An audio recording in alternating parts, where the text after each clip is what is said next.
so that when you're eating something, it's not just the first bite that tastes good or shows you something, but it's that last bite that tastes good and shows you something.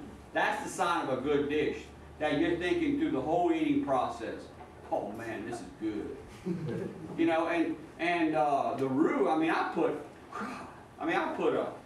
a half a jar of roux to a gallon of liquid. Yeah. You know? The problem is, the people who are saying that is that what they do is they put their roux in, put their chicken right away in, and start getting, no, that's not how you do that. Because if you start putting stuff in to roux that's not fully melted and already started, your whole thing is going to have that roux taste.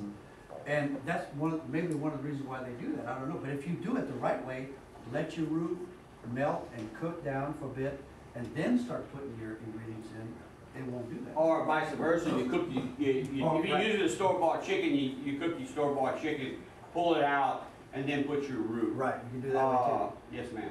How do you feel about store-bought roux? Like I said, I mean, I've been using Miss Eudemay Savoy's roux for now in the restaurants, it comes in 35-pound pails. Seriously, I mean, I don't think they're using it too. But look, absolutely. Both just happen to be two of us here talking about this, and both of us are using Miss Eudemay Savoy's roux. Yeah. And I mean, I make my roux when I feel like it, but if I'm making a big pot, I made a big pot of gumbo. I made a gumbo for 200 people the other night at an event. Ooh, it's still be stirring. It's one of those things where the last bite was just as good as the first bite. And I mean, look, I want to work. You want to work as a chef. You also want to work smart.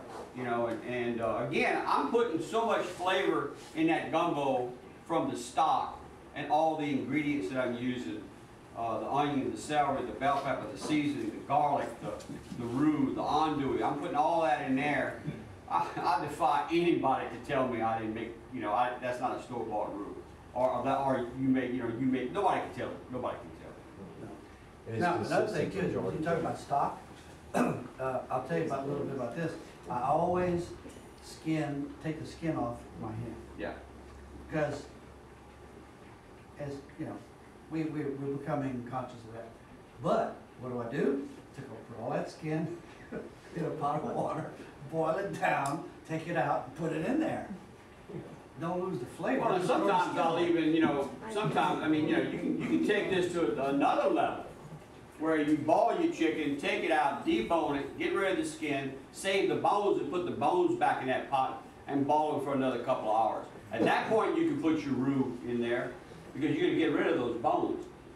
Because again, what you're trying to do is get that marrow from the bones, because that's where the flavor is. Yes, ma'am. I've also heard of sticking the bones in the oven. Yeah, for if you're making like a beef stock or a veal stock, or even a chicken stock, and you want it to be have a little bit more savoriness to it, you can roast your bones. And if you're making a demi-glace, which is a reduction of a reduction of a reduction, it's a process that you roast your bones and your onions, your carrots, your celery, your bell pepper, and then, so you get that caramelization and you get that color. Again, it's just to what extent you want to take it, Now, one other ingredient that we use in my family, because we were from east of the smoke line. Mm-hmm. All right. But a long time ago, there was a smoke line that ran roughly between Church Point to about Gaydon. Mm-hmm. If you ran a line from Church Point to Gaydon, right, west of smoked sausage or andouille in the gumbos, and east of there they would use fresh sausage and grill it or fry it first and then put it in. And we were from the east side, so that's the way we've always made gumbo. I love gumbo with smoked sausage in it, but I just never made it. I love fresh sausage in my gumbo. For my turkey gumbo that I make traditionally, I put both. I put fresh and smoked, but I always got to have my fresh in there but my mama, they would use, it was kind of weird, they wouldn't put the smoked sausage in the gumbo, but they would smother it down and make a gravy out of the sausage. And there used to be a guy who would come in a little truck, in a little refrigerated truck, and he'd sell. And I want to say maybe it was Savoy's. In the beginning, they would go from house to house and sell 5-pound boxes of sausage. so the sausage guy would show up, and my mom would buy 2 5-pound boxes of sausage. And Now, you know, one of the things about sausage and andouille and smoked meat and all that stuff that people might not know about in this area is that it was a way of preserving meat in cowboys would take with them, jerky. It was a way of preserving meat beyond the time that it would last without refrigeration. So there were some people in neighborhoods who got good at smoking at good smokehouses, and they ended up becoming what the French called traiteurs. You know, the ones who would do it for everybody in the neighborhood because they had, I don't know, ended up with a good smokehouse or they had good wood or whatever. Traiteur had a bunch of meat. Then you had the traiteur who lived right around the corner from my mom's house. She brought me to when I had sunstroke one time. Oh yeah, that's another. And then in France, they call caterers traiteurs in France. That's what I was talking about. Where, you know, they were the ones who were making sausage, and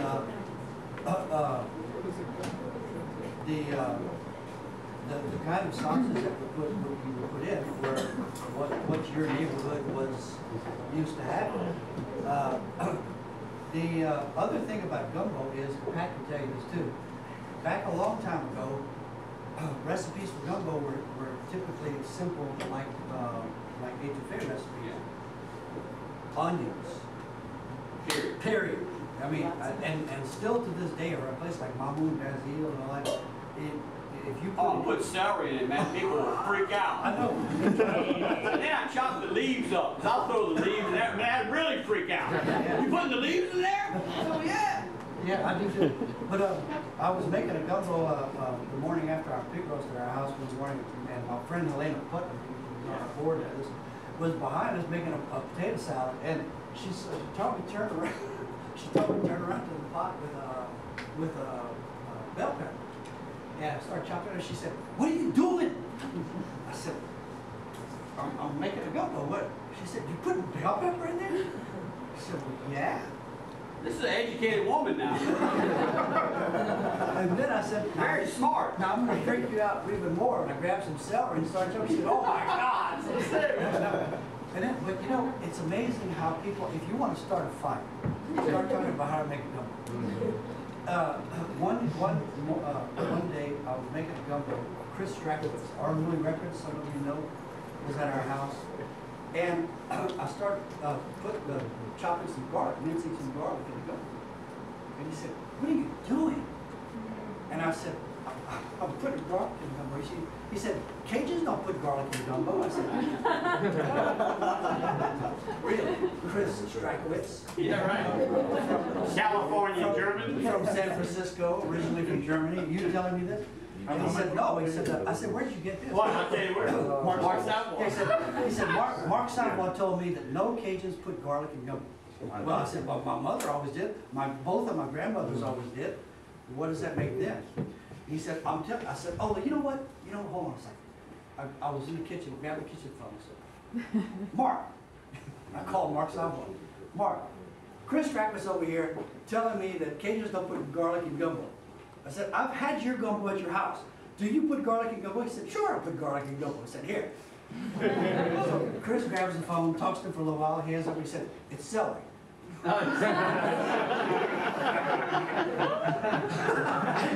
And the real rule is, there are no. Yeah. I mean, people put eggs in shrimp gumbo. Poach Top of a shrimp stew, shrimp fricassee, chopped small eggs. That's the wonderful thing about gumbo, it's so flexible, you know. Now, I guess there are some things that dried shrimp. zucchini, I don't know. Asparagus. Well, this thing is about to ding. See, I know y'all getting to that point like, all right, they've been talking a long time. Put up or shut up. Put up or shut up. Do we have any questions? Yeah, any questions at all? So I got about a few minutes on the Look, turkey. if you have a few minutes, let me tell you just very, very briefly. We were originally asked to come talk about holiday food. Yeah, we're back. And one of the things about holiday food, Christmas time food, was that people would use what they had available. right? Chickens were always available. It was a cold time of year, and it wasn't too hard to find over here. And that was. And what you want to do with holiday food was you were likely going to have a lot of people coming over, so you wanted to make something that would feed a lot of people. Gumbo was a good choice. Jambalaya was a good choice. And another thing that we would do was desserts. One of the rare times that we would have desserts was around the holidays. People usually didn't indulge with desserts a whole lot. Right. But they would make bread pudding out of otherwise stale bread. They would make things that were making use of crops or available ingredients that had just become available, like pecans. You know, they had just picked a bunch of pecans, so they'd make pecan pie, they'd make pecan pralines, they'd make pecan cookies, various things with pecans in them. Figs. Once they started canning figs, they started making fig things, like fig cookies, fig cakes, fig pies, sweet dough pies.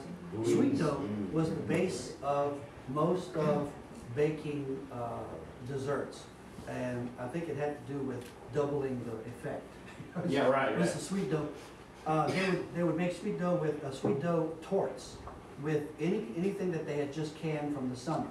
Blackberries, dewberries, pears, persimmons. I remember my uncle's house. He had a self-sufficient farm in Vatican, Louisiana, where I used to spend the summers. And there was a pear tree, there were 2 pear trees, there were 2 peach trees, there were a persimmon tree, fig trees, muscadine vines. I mean, everything they needed was right there. They just got to pick them. And they learned early on to can this stuff and be able to. So we would have peach pies, we'd have pear pies, we'd have persimmon pies, we'd have persimmon torts, what we would call it, chausson, turnovers. We'd have fig turnovers, where were popular fig cookies. And just on the... Oh, yeah. Talk about the flotan. The flotan. Oh, yeah, what the French call il flottant, we call œuf à la neige. Œuf à la neige, snowy eggs. Right. And basically, it was eggnog, and they would whip the egg whites, make the eggnog with the yolks, and whip the whites on the side with food regulations. You'd have to bake it. Yeah. And then they would fold the whites back into the custard, and it would make a really fluffy eggnog, which was called snowy eggs, œuf à la neige. What about potato salad and sweet potatoes? Sweet potatoes, Where did that go? sweet potatoes were sweet naturally, so they made sweet potato pie. No, I mean, I'm talking about in gumbo. Oh, in gumbo? Yeah. I don't know. It was just, I think it was a geographical thing. I think if you were north North and east. see, we didn't eat sweet potatoes. My mom always had baked sweet potatoes on the stove, for Sunday. But you talk about for like eating with gumbo. Yeah. Yeah. We never ate sweet potatoes with our gumbo. We ate potato salad. In the gumbo. In the gumbo. Well, yeah, in the gumbo. I guess rebellious in that. I like to have my potato salad on the side, and I like to spoon it into the gumbo. Oh, yeah. That's exactly what I do. Because if you put it in the gumbo, it gets kind of milky looking. Yeah, gumbo.